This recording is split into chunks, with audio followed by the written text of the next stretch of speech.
Hello. Hi, This Ben. is my bug. A little conspiracy to get you in bed. We're selling some tables in the back for $10, so please pick one up. The first poem I'm going to read, I dedicate to the state of Washington. It's called Marijuana. Like a diabetic plunging the needle before a meal, or an old man and his nighttime pills, for 2 years, I smoked weed every day. Parked in a hazy car somewhere up in the mountains outside town, Mike would always smoke and get too friendly, blowing smoke rings and touching my thigh, yet the vast secrets of the rocky snow encouraged such dismissed revelations as hawks circled in sunlight and antelope skipped vertically past our reddened eyes. And then there was first break, spent avoiding the school police officer who looked like a cartoon bear, with Jay, who would only smoke with a mouth guard to protect her porcelain teeth, clamping down like a quarterback before every hit. When I think of her smiling mouth filled with red plastic, her quietude amongst the slogans of abandoned storefronts, steel and brick, rain and rust and pain, I can see fresh idealism shining in the broken glass. The new and rising promise of the gutters, the ridiculous rebel hopes we carried in the pockets of outlandish garb. And there were also our visits to different dealers, most in their mid to late 30s, who gave out life advice while getting us high. All of us looked up to them in a way, but maybe it's the same way we look up at trees. Unable to understand that vast experience, or unwilling either in those sad apartments for which they pawned some vague dream. I'm quite certain that without pot, I would not have made it through high school. Oppressive ennui and emotional violence, lusting teenagers stuck indoors. Though this may sound dramatic, consider the class taught by a teacher so senile we read the same 5 pages of Huckleberry Finn for a semester. The history teacher who lauded my insights while molesting 2 of my classmates. The brother of our town hero who held his class hostage for pizza, wine, and a carton of cigarettes. Easily apprehended when he came outside unarmed to grab the cigarettes. Weed gave me a group, made me an official member of a pygmy tribe gathered around a tightly packed bowl of moist green and crystalline plant structures. Marijuana became a belief system, a devotion for a generation who had never known faith. It gave us rituals and peace. It bonded us in criminality, a trusting gang of crude outlaws who wanted to create our own smoke-filled world in a basement of movie posters and mildew, ruled by heavy metal gods and their hallowed hymns of morbidity. Murder and rage we accepted as if they were our own. We were brethren of a plant, finding fraternity in our lack of lucidity, adventurers of slippery consciousnesses, laughing as pastors, parents, and thugs gave chase. Love crept in with a foreign odor, like that spreading puddle of spilt bong water, which later dried and blended into the filthy components of the familiar floor. And my mouth waters remembering the times we broke out our bags of drugs, smelling them, comparing them, rubbing them in their cellophane garments, little ladies of sleepy sensuality, elfin barmaids from another land. Some had little red hairs all over, some were green and purple too. Some were mostly brown and unimpressive, but even these would lather our hair and massage our scalps, hoisting glorious cuisines from my refrigerator. Cold fried chicken was marinated into a delicacy. Leftovers were sautéed into a feast. Great banquets were made from ramen noodles and broccoli. Fast food, the refinement of a starving man. In return, these sprites demanded days and months and years of time.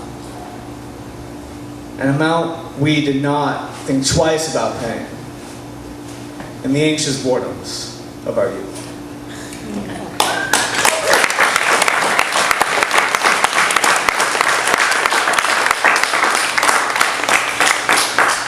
This is called Tree.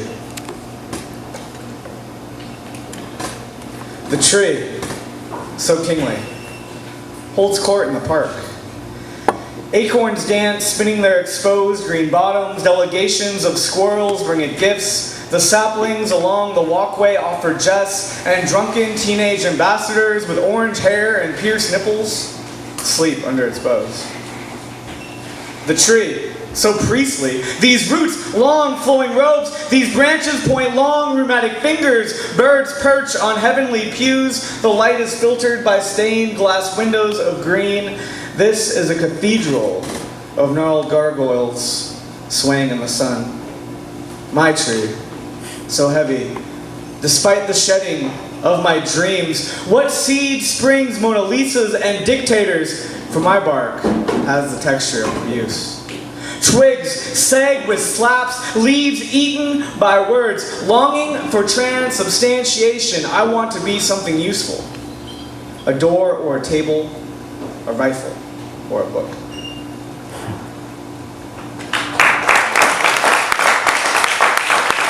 Thank you.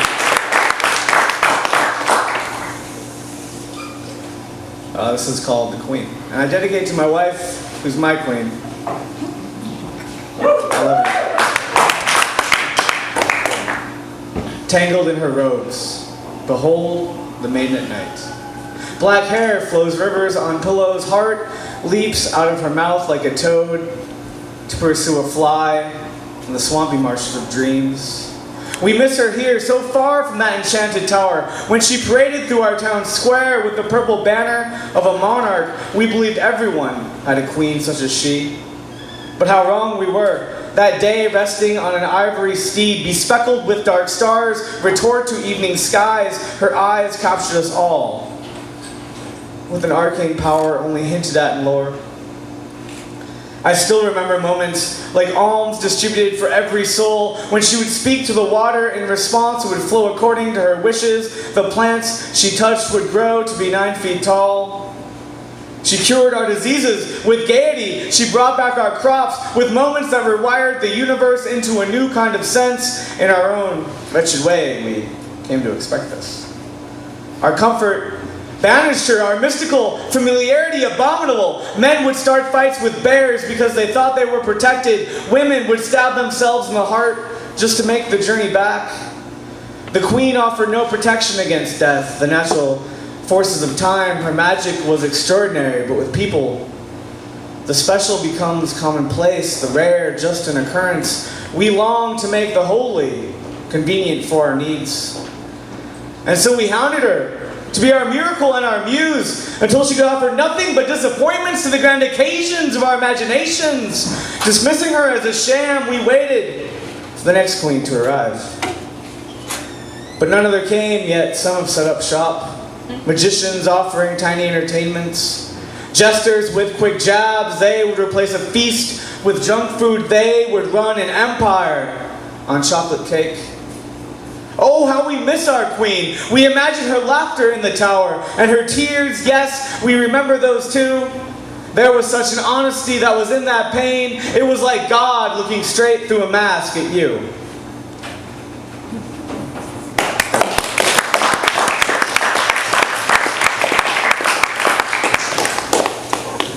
And this next one is the global conspiracy to get you in bed.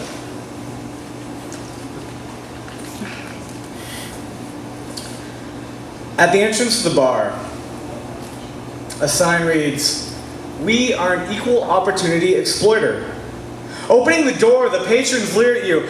There is a global conspiracy to get you in bed.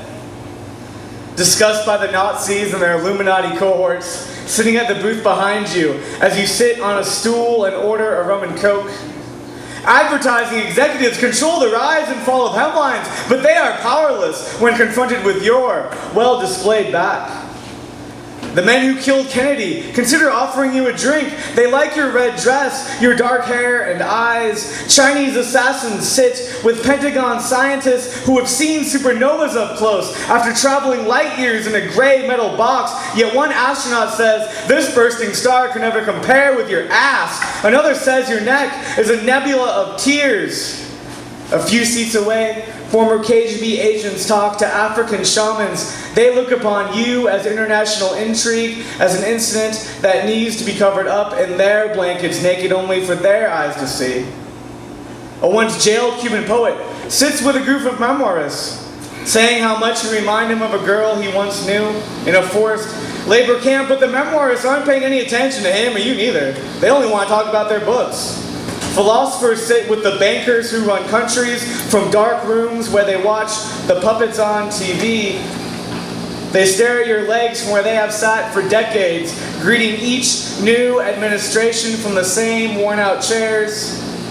Media moguls speak with cyborgs and alien hybrids, discussing the way your lips curl around that glass. A former American president and a secret Marxist official gulp simultaneously as you adjust your bra. You were supposed to meet a friend here at the most exclusive club in Manhattan. You've sent a dozen texts to her, but have not gotten a response. Bach is playing on the stereo. There's no dance floor, no techno. You notice a picture of Hitler behind the bar. This is just too much. Rising up to leave, you find the memoirists and blocked your path to tell you about their books. Detailed accounts of horrible childhoods. One of them raised by widow spiders, another by unemployed alcoholic clowns. The Nazis sneak up on you from behind. The bankers can't stop staring at your legs.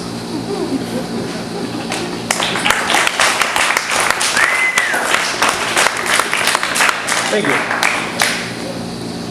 This is my life's favorite poem. It's the song of a sweatshop worker. So, anyway. Piles and piles and piles of shoes.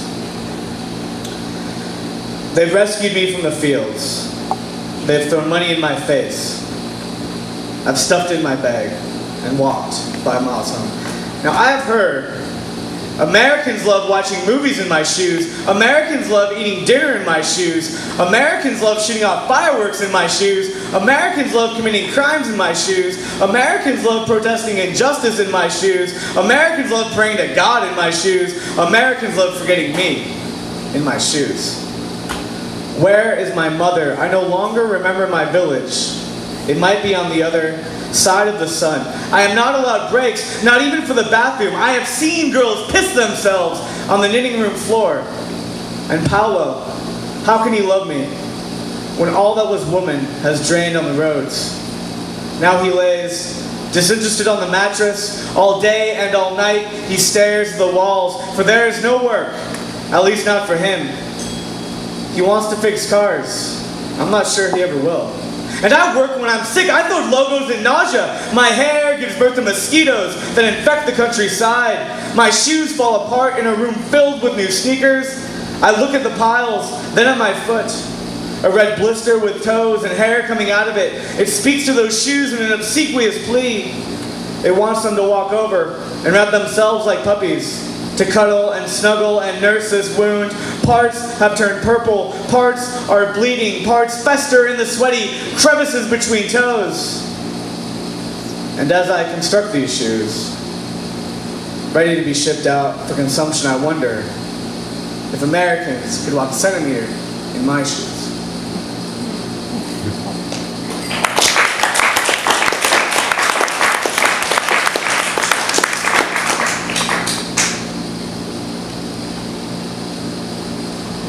This is called Manic Thunder. It's my last poem. The barista at my local coffee shop has a degree in philosophy. He's always talking about Descartes. All I want is 20 ounces of the French roast. The woman bagging my groceries once studied biology. The school she attended was really hard to get into. She asked me paper or plastic, and we discussed the properties of each. The woman who develops my film has a Master of Fine Arts in photography. She wonders how long it will be before everything just goes digital, and for better or worse, she won't have to wear a uniform at this drugstore anymore. The guy who processes my payment at the phone company has a bachelor's degree in education. He taught 9th grade for a year in Harlem before quitting to take a job which would pay him enough to live. Our waitress this evening put on a performance worthy of all those accolades she earned at her university's theater, for we were drunk and obnoxious and sent our food back twice. She has played Ophelia and Desdemona, and a server concerned with the taste of my steak. When the last of the oil runs dry, when the internet permanently goes down, when thieves and brigands rule the night and cities burn down to their foundations, I'm not sure my customer service skills will help me forage for food, though they may provide me a way of escaping a beheading. Oh, post-apocalyptic baby! Oh, fair-haired, technology-dependent lady! Can you hear the maddening thunder of our denial? Can you see the lightning that wrenches apart the very stars? Will I be sitting in the safety of my cubicle when the sky goes ashen, when the waters of the bay fill up with dead fish? How much time passes us as we look out beyond these counters? How many rays of sunlight are wasted that we will never feel? There is so much going on out there. Legions of shouting men, fleets of traffic. Sometimes you just have to run while you can still see Disneyland. Thank you.